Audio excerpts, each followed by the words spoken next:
संदीप अभी तक भी नहीं आया? आपने उसे फ़ोन किया या नहीं? मेरा मन बैठा जा रहा है, बेचैनी सी हो रही है। अरुणा जी सिसकते हुए बोली। हाँ, बस आ ही रहा है, तुम धैर्य रखो। अब इतनी दूर से आएगा तो समय लगेगा। ऐसा तो नहीं है कि बस में बैठा और 2 घंटे में पहुंच जाएगा। तसल्ली रखो।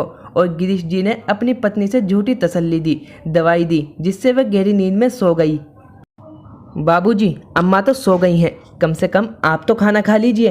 अम्मा की देखभाल करने के लिए आपको तो स्वस्थ रहना होगा। रसोई से बाहर आकर माला ने खाने की थाली गिरीश जी के सामने रख दी।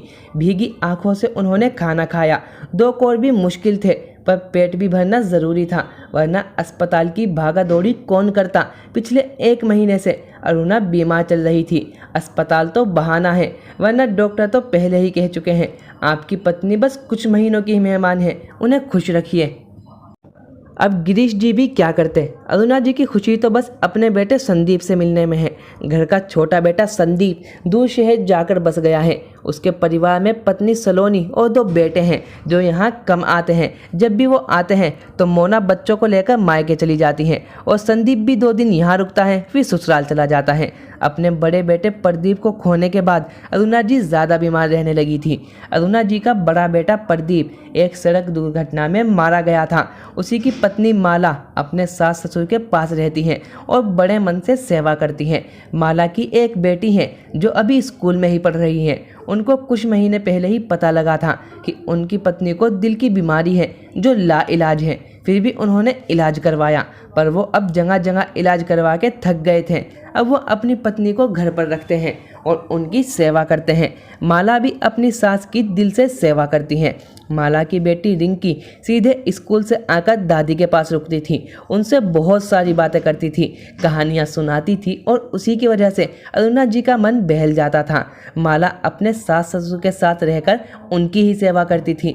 प्रदीप एक सामान्य सी नौकरी करता था, आज ज़्यादा नहीं थी पर फिर भी घर का खर्च चल जाता था क्योंकि गिरीश जी को पेंशन से सहारा मिल जाता था। छोटे भाई की पत्नी सलोनी को अपने पति की कमाई पर बड़ा घमंड था। वो अपने जेठ और जेठानी की जरा भी इज्जत नहीं करती थी और जब भी ससुराल आती तो हुक्म चलाती थी। रसोई में पैर भी ना रखती थी। ये बात अलग है, वो घर खर्च में 1 रुपया नहीं देती थी और ना ही सास के इलाज के खर्च से उसे लेना देना था।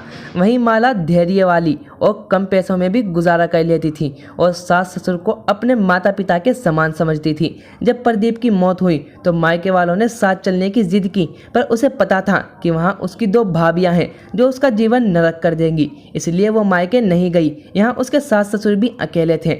देवर दूर रहता था जो कभी कभी आता था और उसे अपने माता पिता की परवाह नहीं थी। मायके वालों ने सलाह दी थी कि माला की बेटी को हम पाल लेंगे और माला दूसरी शादी कर लेगी, पर वो इन सब के लिए तैयार नहीं थी। वो अपनी बेटी को मायके नहीं छोड़ना चाहती थी, ना ही चाहती थी कि उसकी बेटी दादा दादी से दूर रहे। उन चारों से मिलकर अपना परिवार फिर से बना लिया था और वो खुश रहने लगे थे, पर अरुणा जी की बीमारी ने सबको तोड़कर रख दिया था। माला ज़्यादा पढ़ी लिखी भी नहीं थी, इसलिए कहीं नौकरी ना कर सकी, पर गिरीश जी अपनी पत्नी, बहू और पोती की अच्छे से देखभाल कर रहे थे। संदीप को कई बार मैसेज कर दिया, बीमारी की सूचना दे दी, पर वो नहीं आया। सलोनी ने संदीप को आने नहीं दिया। उसका कहना था कि इतनी दूर से आने का किराया बहुत लगता है, तो तबीयत पूछने के लिए क्या जाना, जब अम्मा नहीं तो तबीयत पूछने के लिए क्या जाना, जब अम्मा नहीं रहेंगी तभी चले जाना, तब भी जाना तो ज़रूरी होगा। संदीप के दिमाग में ये बात बैठ गई और वो अपनी अम्मा के जाने का इंतज़ार करने लगा, पर उसे ये बात समझ नहीं आ रही थी कि उसकी अम्मा के प्राण उसमें ही अटके हुए हैं। वो उससे मिलना चाहती हैं। उसकी आंखें अपने बेटे को देखने के लिए तरस रही हैं। बच्चे बड़े हो जाते हैं, बाहर कमाने निकल जाते हैं, फिर उनकी भावनाएं भी मर जाती हैं। माता पिता से ज़्यादा उनके लिए अपना समय और पैसा ज़रूरी हो जाता है। बस यही हाल संदीप का था और वो रोज़ अरुणा जी से ना मिलने का कोई ना कोई बहाना बना ही रहा था। अपने बेटे संदीप को अरुणा जी रोज़ याद करती थी, पर गिरीश जी उससे रोज़ झूठ बोल देते थे। एक सुबह माला जब अपनी सास के कमरे में गई तो देखा वो गहरी नींद में थी। गिरीश जी ने बाहर आकर झकझोड़ा तो वो हिल भी नहीं। डॉक्टर ने आकर उन्हें मृत घोषित कर दिया। एक माँ अपने बेटे का इंतजार करते करते ही चली गई। माला का रोकर बुरा हाल था। उसे अपनी सास से माँ से बढ़कर प्यार मिला था। गिरीश जी बड़े दुखी थे और उन्होंने अपने बेटे संदीप को भी मृत्यु की सूचना नहीं दी। रिश्तेदारों में से एक ने संदीप को फोन कर दिया तो संदीप परिवार सहित दौड़ा चला आया। अरुणा जी की मृतदेह रखी हुई थी। सारे क्रियाकांड करने थे। पंडित जी ने आवाज़ लगाई कि बड़ा बेटा आगे आ जाए। ये सुनकर गिरीश जी और माला की जुलाई फूट पड़ी। पंडित जी ने छोटे बेटे से कहा तो संदीप ने आगे कदम बढ़ाया, लेकिन गिरीश जी ने टोक दिया, हमारा कोई छोटा बेटा नहीं है, अपनी पत्नी के सारे क्रियाक्रम मैं करूँगा। ये सुनकर संदीप को झटका सा लगा। वो गुस्से से बोला, पापा आप ऐसा कैसे कह सकते हैं? मम्मी के सारे क्रियाक्रम मैं ही करूँगा, मैं उनका बेटा हूँ। संदीप, तूने अपने सभी हक खो दिए हैं। जो बेटा माँ के जीते जी मिलने नहीं आया, वो उसके जाने के बाद सारे क्रियाक्रम करके क्या जताना चाहता है? तेरी मम्मी तेरे लिए तरसती रह गई और तू नहीं आया। उसकी आत्मा को कभी शांति नहीं मिलेगी। प्रदीप के मरने का बहुत बड़ा गम उसके दिल में था। वो उस दुख से बाहर आ सकती थी अगर उसे तेरा प्यार और अपनापन मिल जाता। तूने तो उसे मुंह फेर लिया। अब तेरे आने का कोई मतलब नहीं है। तू अपनी पत्नी और बच्चों को लेकर जा सकता है।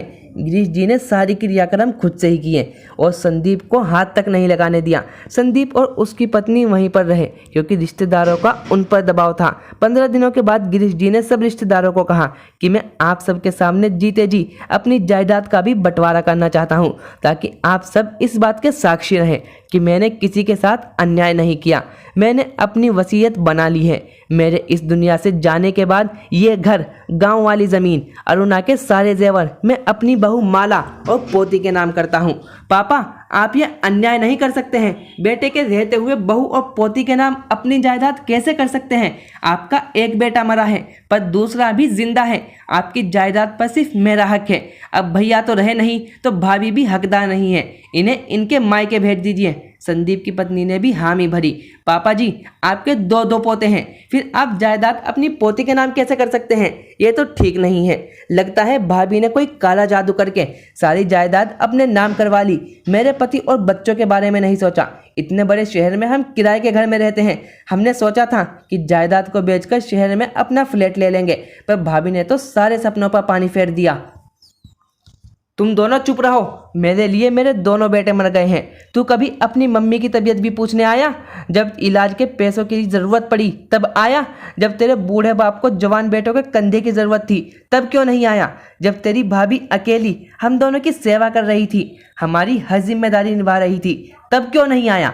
जब जायदाद लेने के लिए जितना मुँह खोल रहे हो, कभी ये क्यों नहीं कहा कि पापा आप चिंता मत करिए, आपका एक बेटा गया है तो क्या हुआ, दूसरा बेटा तो है, वो आपका सहारा बनेगा। ले सलोनी बहू, तुमने कौन सी जिम्मेदारी निभाई है जो तुम वसीयत में से कुछ पाने की उम्मीद रखती हो? मेरे लिए तो बेटे, बहू और बेटी तीनों का फर्ज मेरी बहू माला ने निभाया है। माला ही थी जो हमारे साथ हर कदम पर खड़ी थी, चाहे वो अस्पताल जाना हो, चाहे वो मंदिर जाना हो। माला ही थी जो अन्नपूर्णा बनकर हमें भरपेट प्रेम से खाना बनाकर खिलाती थी। माला ही थी जिसने एक बेटी बनकर दुख की हर घड़ी में हमारे आंसू पोंछे थे। माला ने अपने सभी फर्ज निस्वार्थ भावना से निभाए हैं। कभी हमसे कुछ मांगा नहीं, कोई अपनी इच्छा नहीं जताई। सलोनी बहू, तुमने इस घर के लिए हमारे लिए क्या किया? तुमने तो अपने पति तक को उसकी माँ से मिलने नहीं दिया। तुमने कभी एक गिलास पानी भी हमें पिलाया है? आज तुम्हारे कारण संदीप ने अपने घर आना छोड़ दिया है। जब तुम्हें हमसे कोई मतलब नहीं है, हमारे सुख दुख से कोई मतलब नहीं है, तो हमारी जायदाद से भी कोई मतलब नहीं होना चाहिए। माला सिर्फ हमारी वजह से अपने मायके नहीं गई, उसने दूसरी शादी तक नहीं की, अपना जीवन इस घर को ही समर्पित कर दिया। रिंकी ने भी हमारा बहुत ध्यान रखा है। रिंकी छोटी है पर अपनी दादी को रोज समय देती थी, अपनी मीठी जुबान से दादी को कहानियाँ सुनाती थी। रिंकी साथ थी तो पता लगा कि हमारी भी संतान की संतान है। लड़की है तो क्या हुआ, उसने हमें दादी दादी होने का एहसास करवाया है। माना तुम्हारे दोनों बेटे हैं पर हमारे पास तो करवाया है। माना तुम्हारे दोनों बेटे हैं पर हमारे पास तो कभी ये रहे नहीं। हमने कभी अपने पोतों को गोद में भी नहीं खिलाया है। कभी एक रात भी ये बच्चे अपने दादा दादी के साथ सोए नहीं, कभी हमारे साथ खेले नहीं। तो आज मेरे पोते भी मेरी जायदाद में कोई हक नहीं रखते हैं। जीवन का कुछ पता नहीं, जाने कब क्या हो जाए, इसलिए मैं अभी से सबके सामने सब बता रहा हूँ। कहीं मेरे जाने के बाद तुम दोनों मेरी बहू और पोती को बेघर नहीं कर दो, इसलिए मैंने अपनी वसीयत बना ली है। गिरीश जी की बात सुनकर वहाँ सन्नाटा छा गया। संदीप और सलोनी ये सुनकर बहुत शर्मिंदा हुए और गिरीश जी से माफ़ी मांगने लगे, पर उन्होंने माफ़ नहीं किया और कहा, दूध का जला छाछ भी फूक फूक कर पीता है। अब मेरा तुम दोनों पर से विश्वास उठ गया है। तुम दोनों यहाँ से जा सकते हो। मैं जीते जी ही कुछ काम करना चाहता हूँ ताकि मेरी बहू को मेरे जाने जाने के बाद में परेशानी नहीं हो। संदीप अपने परिवार को लेकर चला गया। गिरीश जी ने अपने लॉकर में माला का नाम नामित कर दिया और गांव की ज़मीन बेचकर वो राशि माला के बैंक अकाउंट में खुलवा कर डाल दी, जिससे हर महीने ब्याज के रूप में अच्छी आमदनी हो जाएगी। जीते जी उन्होंने अपनी बहू और पोती के लिए सब इंतजाम कर दिया, क्योंकि जो पेंशन मिल रही थी वो उन्हें जीते जी ही मिल पाएगी। लेकिन उनके जाने के बाद माला और रिंकी को कोई परेशानी नहीं हो। अपने बड़े से घर में कुछ कमरे किराए पर उठा दिए ताकि उसके किराए से रिंकी और पढ़ाई कर सके और घर खर्च चलता रहेगा। समाज और रिश्तेदारों में इस अनोखे बंटवारे के बड़े चर्चे थे। बेटा होते हुए भी बहू के नाम जायदाद करने की सभी प्रशंसा कर रहे थे। तो दोस्तों, गिरीश जी ने सही किया या गलत, ये आप कमेंट सेक्शन में बताइए। मिलते हैं नेक्स्ट वीडियो में। Thank you for watching.